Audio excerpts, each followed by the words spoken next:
pamer, alhaakumut takatsur. Saya tidak salahkan Pak, ada artis beli mobil banyak betul, dengan harga yang mahal-mahal. Duit-duit dia, tapi yang salah dia pamer. Di tengah kondisi yang sulit seperti ini. Ada artis beli bathtub sampai 3 miliar. Subhanallah. Sedangkan kita mandi cuma pakai bak ember doang. Nah dia pakai bathtub yang 3 miliar. Silahkan duit-duit dia, mau-maunya dia. Tapi yang salah mengapa dia pamerkan? Ada yang nginep di hotel semalam sampai 150 juta, 300 juta. Silahkan duit-duit dia. Tapi apa gunanya dipamerkan? Jangan memamerkan perut kenyang di samping orang yang lapar. Jangan pamer kesehatan di dekat orang yang sakit. Jangan pamer kekayaan di tengah-tengah orang miskin. Jangan pamer kemesraan dekat orang jomblo. Setuju nggak kira-kira? Ini mohon maaf yang jomblo-jomblo ya. Makanya bapak-bapak sama bini jangan mesra banget kalau depan orang jomblo, itu sakit hatinya. Sakitnya tuh di sini ya. Rasanya nggak enak. Karena memang ini bahaya sekali ketika kita hidup pamer-pameran. Apalagi hidupnya panas-panasan. Yang terpenting sekarang ini adalah bagaimana kepedulian kita dengan sesama. Makanya Syekh Abdul Qadir Al-Jailani berkata, orang kaya sesuap nasi yang engkau masukkan ke dalam perut orang yang lapar itu lebih baik daripada membangun 1000 masjid. Coba kita lihat Pak, masjid itu kan cenderung udah kompetitif sekarang, berlomba mempermewahnya. Sayang betul ya, duit beratus juta, bermiliar-miliar kas masjid, cuman bangun fisik masjid. Sayang banget menurut saya. Walaupun ya tidak ada yang sia-sia. Yang bikin sayang tuh keramik udah bagus. Karena trennya bukan keramik tapi granit, congkel ganti granit. Kan sayang. Gimana dulu zaman Nabi lantainya cuma dari pasir. Sekarang kok kita ini merasa congkel keramik ganti granit. Granitnya warna polos, ada yang model baru. Yang punya motifnya congkel lagi ganti motif baru. Dindingnya sudah di wallpaper bagus, pengen di granit yang bagus. Bongkar pasang. Sedangkan guru ngaji aja kembang kempis itu. Coba kata saya, uang kas masjid ini kan uang jamaah. Buat kesejahteraan guru ngaji, bagus itu. Buat anak-anak TPA yang yatim-yatim ini. Kita nih jangan sampai kehilangan dimensi populisnya. Dimensi kepedulian sosialnya.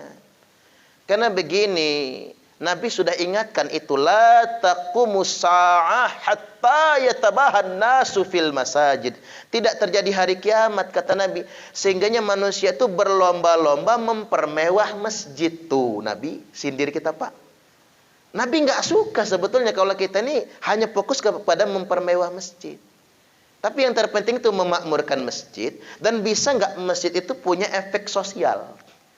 Bagaimana masjid mensejahterakan lingkungan, mengatasi fakir miskin, mengatasi anak yatim. Luar biasa. Kita tuh punya gerakan serbu Pak.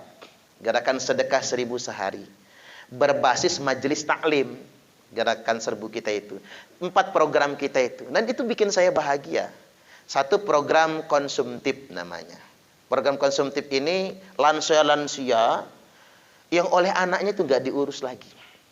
Nah, kita kasih santunan konsumtif, baik berupa makanan, sembako, maupun uang tunai. Untuk dia jajan, untuk dia berobat. Termasuk yang sakit-sakit, termasuk darurat operasi. Yang kemarin yang tumor perut ya, kita operasi, perawatan sekian bulan, kemudian meninggal dunia. Meninggalnya ajal. Kemudian ada program produktif, itu modal usaha. Walaupun modal usaha ini untuk tahun ini lagi dipending oleh kita. Karena rata-rata duafa fakir miskin yang kita modali usahanya bangkrut semua. Mengapa bangkrut? Orang nggak bisa dagang, kita kasih modal dagang, ya bangkrut lah. Karena ngapa? Jualan seminggu nggak laku, lakunya dikit langsung melempem. Karena bukan mental pedagang kan. Akhirnya mubadir begitu saja. Tapi nggak ada yang mubadir lah. kita sudah berupaya. Yang nomor 3 itu ada program kualitatif, biaya sekolah. Nah ini kayak anak-anak yatim binaan kita. Itu banyak Pak, ada ratusan kita. Anak yatim binaan kita, sampai itu Raihan itu, kakaknya itu kuliah di ITERA, dibiayai pakai Gerakan Serbu. Kakaknya Raihan itu yang paling tua. Ya, walaupun dia bukan anak yatim lagi, karena sudah dewasa kan. Tapi kita ingin begini, nanti dia lulus ITERA, dia dapat pekerjaan, mungkin di PLN juga misalnya kan bekerjanya, nanti dia bisa mensejahterakan adik-adiknya, mensejahterakan ibunya yang janda. Itu program kualitatif kita. Banyak anak-anak yatim yang kita sekolahkan Bapak Ibu rahimakumullah. Baik mulai dari SD sampai perguruan tinggi, tapi perguruan tinggi kita seleksi yang mampu. Walaupun kita usahakan dulu mereka dapat bidik misi. Yang nomor 4 ada program kuantitatif namanya bedah rumah. Alhamdulillah Pak, kita sudah bedah rumah sampai hari ini sudah 10 rumah. Jadilah itu. Jadi hampir setiap bulan kita bedah rumah. Ya Pak Yuli juga gabung di Gerakan Serbu. Tiap bulan beliau juga ngirim di Gerakan Serbu. Nah ini malam minggu besok kita akan peresmian bedah rumah yang di Natar. Rumah guru ngaji. Rumah-rumah yang sudah mau ambruk gitu ya. Atau dia sudah terusir dari tempatnya. Nah ini dimensi kepedulian sosial. Ini passion saya banget rasanya. Karena saya dulu ditegur, Ustadz, agama itu bukan di mimbar, tapi agama itu ada di tengah-tengah masyarakat yang lemah. Tapi pikir iya juga ya Pak. Kalau saya cuma dari mimbar ke mimbar ceramah dan khutbah, cuma dari panggung ke panggung diundang ceramah, pulang ceramah pasti disangoni. Nah ini Jumat Pak. Nanti habis khutbah Jumat, khutbah zaman Nabi, zaman sahabat, nggak ada yang nyangoni, nggak ada yang ngamplopin. Khutbah sekarang di Bandar Lampung keren, habis khutbah langsung slip masuk. Ini pulang ceramah dari sini nih, pasti disangoni kan? Subhanallah. Pasti disangoni, enggak disangoni, nanti ada yang nganter ke rumah. Pasti itu, enggak mungkin enggak kan? Artinya sedemikian rupa. Saya kadang-kadang begini mikirnya Pak, apa pahala saya itu sudah habis di sini ya? Saya kadang-kadang mikirnya begitu. Habis turun mimbar disamplopin, habis ceramah disangoni. Kadang-kadang niat jadi rusak Pak. Begitu pulang ceramah, kok nggak disangoni? Kita dari tanda tanya kan, apa lupa panitia itu ya? Mulai nunggu WhatsApp-nya, ada WA-nya nggak ya? Ngingetin, mohon maaf Pak Ustadz ada yang lupa. Nah mulai rusak akidah. Makanya jihad sebenarnya penceramah, bukan pas ceramahnya, bukan. Jihad sebenarnya pendakwah zaman sekarang bukan dakwahnya Pak. Jihad sebenarnya saat panitia lupa ngamplopin. Nah, itulah jihad yang sebenarnya itu. Subhanallah. Apalagi kita jadi dai nasional Pak. Udah terkenal nasional. 30 juta nggak dateng nggak kalau nggak 30 juta. Artinya sekali dia ceramah kita mau berapa bulan gajian kan itu. Subhanallah. Artinya itu bukan dakwah sesungguhnya. Dakwah ada di tengah-tengah masyarakat yang lemah. Makanya ada kasus saya pernah diundang ceramah ke Lampung Timur. Sampai di situ kok penceramahnya bukan saya. Kata saya ini saya ada undangannya.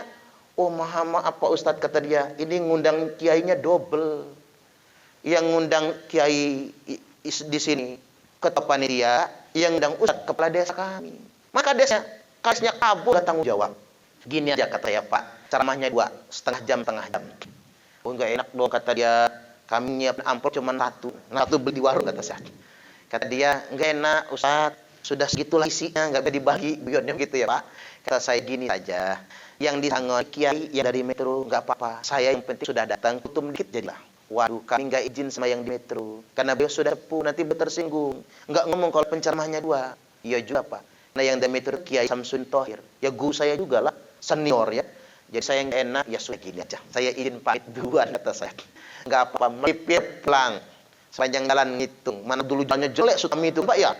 Melipir pulang, mana bensin sekian, jalan rusak, supir sekian, makan sekian. Nah, ikhlas, belajar ikhlas.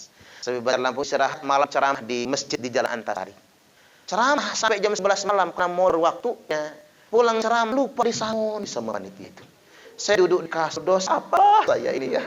Ke Lampung Timur nggak jadi ceramah, sama di Antasari nggak disangoni. Sampai besok pagi panitia nggak ingat, sampai detik ini nggak ingat panitia itu. Allahu Akbar. Tapi disitulah saya belajar keikhlasan. benar cemesan tadi, agama bukan di panggung drama. Dakwah sebenarnya bukan di mimbar, tapi dakwah yang sebenarnya ada pada masyarakat yang lemah. Jangan sampai umat Islam ini hilang populismenya, hilang kepedulian sosialnya. Mari kita senantiasa semampu kita peduli dengan sesama kita.